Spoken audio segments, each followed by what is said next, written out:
Have you ever wondered what really happens to the body and mind of older adults who regularly engage in self-intimacy? If you're over 50, this subject may be more relevant to you than you think.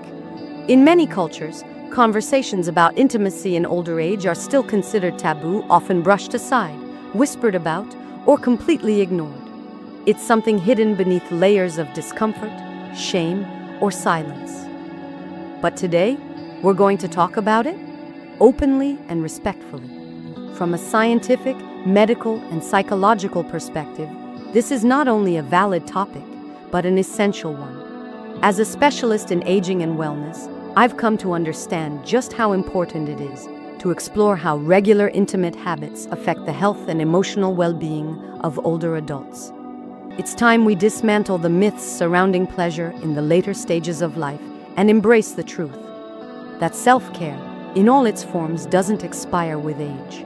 This message is for adults, especially those who are already living in the second half of life and who deserve to experience wellness, dignity, and connection, both physically and emotionally. Let's begin by looking at the nature of self-intimacy. It's an activity that, regardless of age, can bring about physical satisfaction while also offering powerful relief from emotional tension. And that matters because emotional tension doesn't go away with time. In fact, in many cases, it can grow more complex. As we age, our bodies naturally undergo hormonal shifts. Testosterone and estrogen levels decline over time, which can influence how often and how intensely we experience desire. But let's be clear, the desire doesn't vanish, it transforms. It becomes more subtle, more emotional, more personal. And in that transformation, many people rediscover themselves in new ways. Self-intimacy becomes a tool not just for pleasure, but for reconnection. It allows older adults to maintain a relationship with their bodies, to feel grounded, and to nurture a sense of ownership over their personal well-being. Free from the expectations, comparisons, or pressures that often surround intimacy in younger years, this form of self-care offers something more meaningful, a private space for personal peace and understanding. Now, what about the physical and emotional benefits? Medical research has consistently shown that regular solo activity can have positive effects on the body. For example, it helps maintain healthy blood circulation, particularly in sensitive areas where circulation may otherwise decrease with age. This can contribute to preserving tissue elasticity and reducing discomfort. But beyond the physical, it also plays a role in emotional stability. When done mindfully, it can lower stress levels, improve sleep quality, and even foster a stronger sense of self-worth. In the genital area, this can help prevent tissue thinning caused by lack of use. Gentle self-touch also triggers the release of endorphins, those feel-good hormones essential for reducing stress and improving mood. Moreover, when an older adult engages in solo intimacy, they often experience physical relief that can enhance sleep quality, something essential for overall well-being at this stage of life. On the psychological side, self-exploration also plays a key role. It serves as a tool for self-awareness, boosting self-esteem, and promoting a positive body image. For many older adults, this is a crucial aspect, as aging is often accompanied by a sense of losing control over one's own body. This practice helps them regain part of that control, helping them feel more connected to themselves. But when we talk about frequent or excessive self-intimacy in later life, a few important cautions must be mentioned. Like any pleasure-based activity, it can turn into a compulsive habit. Too much physical stimulation of the genital nerves can lead to hypersensitivity, which may cause discomfort or temporarily reduce sensation. While this effect isn't permanent, it might lead to a reliance on stronger stimulation to reach the same level of satisfaction. In some cases, this can result in frustration or anxiety. Yet the deeper impact of overuse goes beyond the physical. In my experience, for many older adults, self-stimulation can become a form of emotional escape. As we grow older, it's not uncommon to experience loneliness, anxiety, or low mood, especially if social or family ties become weaker.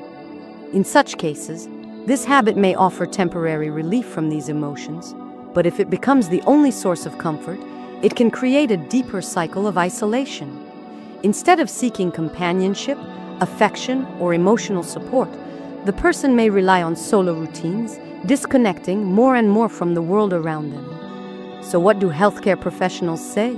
Yes, there are studies that examine solo pleasure in older adults from a clinical perspective. It isn't harmful by nature, but like any habit, overuse can come with side effects. Some studies have shown that older adults who engage in compulsive self-touch may experience physical and mental fatigue, affecting their daily energy levels.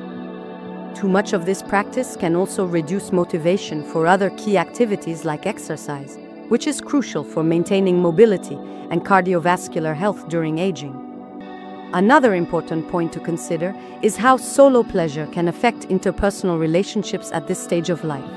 While it's true that many older adults live alone and turn to this practice to meet personal needs, for those with partners, excessive solo activity can interfere with shared intimacy. I've seen situations where frequent self-stimulation replaced the desire for closeness with a partner, leading to emotional and physical distance between them.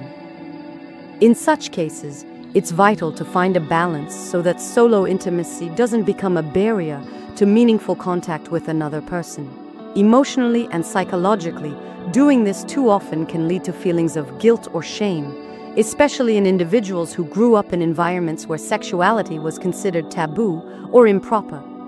I've spoken with many seniors who feel caught between enjoyment and guilt, a quiet struggle that can affect emotional well-being.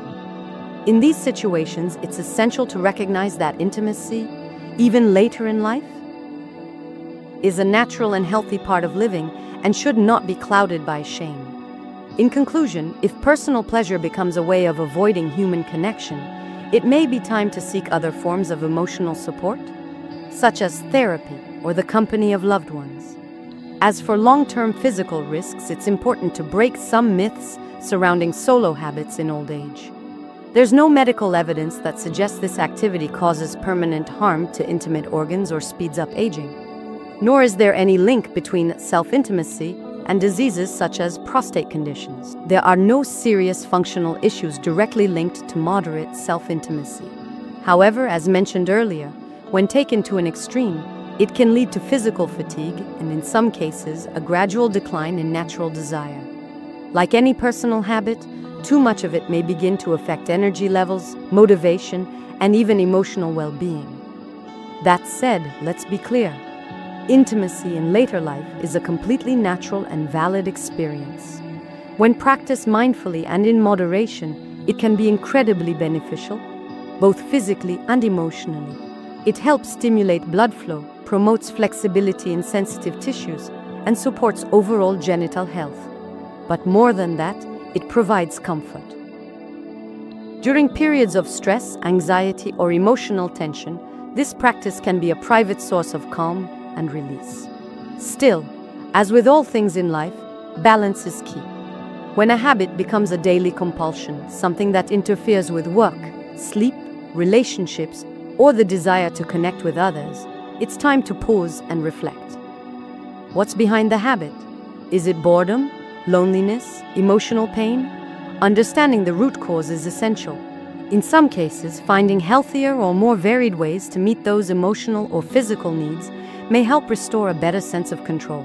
We must always remember that joy, pleasure, and emotional fulfillment are not reserved for the young. They are ageless. The real goal is not to suppress desire or shame it, but to channel it in a way that enhances rather than disrupts our well-being. Intimacy in later years should never become a burden. It should not leave you feeling isolated, overwhelmed, or out of sync with your deeper emotional needs. Instead, it should be a tool, one of many, that contributes to a more balanced, connected, and fulfilling life. And if you found this reflection helpful or thought-provoking, we invite you to subscribe to our channel, Wise Aging. Here, we talk openly and respectfully, without taboos about how we experience emotions, connection, and well-being at every stage of life. Because aging is not the end of anything. It's the beginning of a new kind of understanding, one rooted in self-respect, self-care, and lifelong growth. Thank you for watching. And remember, the more we learn to understand ourselves, the more we can embrace this season of life with grace, confidence, and peace. See you soon.